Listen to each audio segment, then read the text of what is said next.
3000 வருடங்களாக மூடப்பட்டிருந்த ஒரு கல்லறை திறக்கப்பட்ட சில நாட்களிலேயே அதை திறந்தவர்களில் சிலர் மரணமடைய ஆரம்பிச்சாங்க. அதுக்கு பிறகு உலகமே ஒரு விஷயத்தை நம்ப ஆரம்பிச்சது: டூட்டன்கமுனின் சாபம்.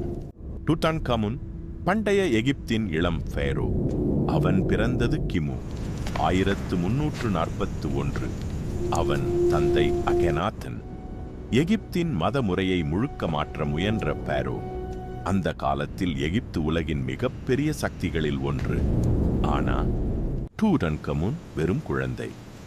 அவன் ஃபேரோவான வயசு 9 வயசில் ஒரு நாட்டின் முழு அதிகாரமும் அவன் கையில் வந்துச்சு. முதலில் அவன் பேர் டூட்டன்காத்தன். அதோட அர்த்தம் ஆட்டன் கடவுளின் உயிரோட உருவம். ஆனா அவன் தந்தையின் மதமாற்றம் மக்களுக்கு பிடிக்கல. அதனால பழைய கடவுள்களை மீண்டும் கொண்டு வர முடிவு பண்ணப்பட்டது.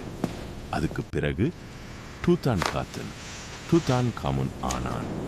9 வயசில் ஒரு நாட்டின் முழு அதிகாரமும் அவன் கையில் வந்துச்சு. இன்று விஞ்ஞானிகள் அவனுடைய உடலை ஸ்கேன் பண்ணி பார்த்தபோது ஒரு விஷயம் தெரிய வந்தது: டூட்டன்காமுன் மிகவும் பலவீனமான உடல் அமைப்புடன் இருந்திருக்கலாம். அவனுக்கு நடக்க பிரச்சனை இருந்திருக்கலாம், வாக்கிங் ஸ்டிக் பயன்படுத்தி இருக்கலாம், உடல் நல குறைபாடுகள் இருந்திருக்கலாம். அவனுடைய கல்லறையில் 130க்கும் மேற்பட்ட வாக்கிங் ஸ்டிக்ஸ் கண்டுபிடிக்கப்பட்டது. பல ஃபேரோக்கள் போல டூட்டன்காமுன் பெரிய போர் வீரன் இல்லை. ஆனா அவனுடைய காலத்தில் எகிப்து தனது சக்தியை மீண்டும் உருவாக்க முயன்று கொண்டிருந்தது. சில சுவர்களில் அவன் போரில் இருப்பது போல ஓவியங்கள் இருக்கிறது. ஆனா அது உண்மையா, இல்ல அரசர்களை வலிமையாக காட்ட உருவாக்கப்பட்ட கலையா? இன்றைக்கும் வரலாற்றாளர்கள் விவாதிக்கிறாங்க.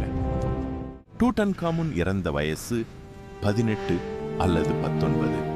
அவ்வளவு இளம் வயசில் ஃபேரோ இறந்தது எகிப்தை அதிர்ச்சியடைய வைத்தது. சிலர் அவன் ரத விபத்தில் சிக்கியிருக்கலாம் என்று நம்புறாங்க. சிலர் அவனுக்கு மலேரியா இருந்திருக்கலாம் என்று சொல்றாங்க. ஆனா சிலர் இன்னும் அவன் கொல்லப்பட்டான் என்று நம்புறாங்க. இன்றைக்கும் அவன் மரணம் முழுமையான மர்மம்தான்.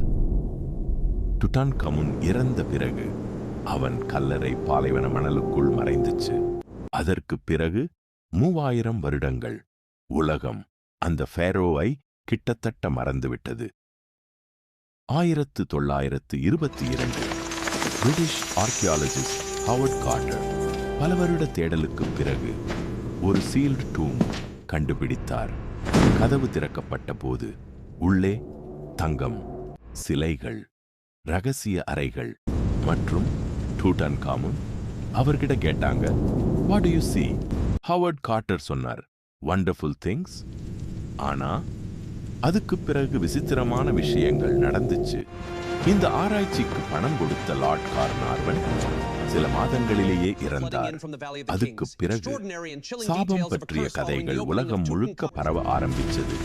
மக்கள் நம்ப ஆரம்பிச்சாங்க, ஃபாரோவின் அமைதியை குலைத்தவர்கள் சாபத்திலிருந்து தப்பிக்க முடியாது. ஆனா விஞ்ஞானிகள் இது எல்லாம் கோயின்சிடென்ஸ் இருக்கலாம் என்று சொல்றாங்க.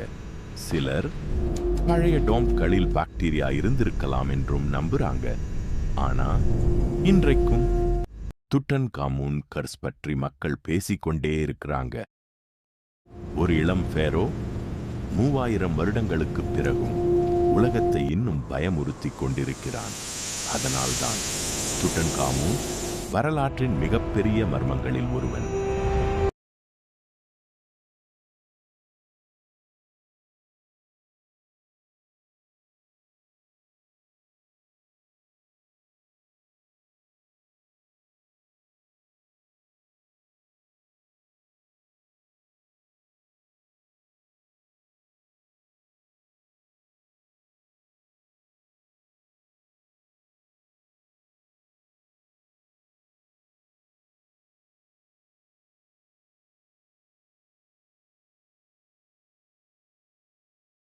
இது மாதிரி இன்னும் ரகசிய கதைகளுக்கு இந்த சேனலை பின்தொடருங்க.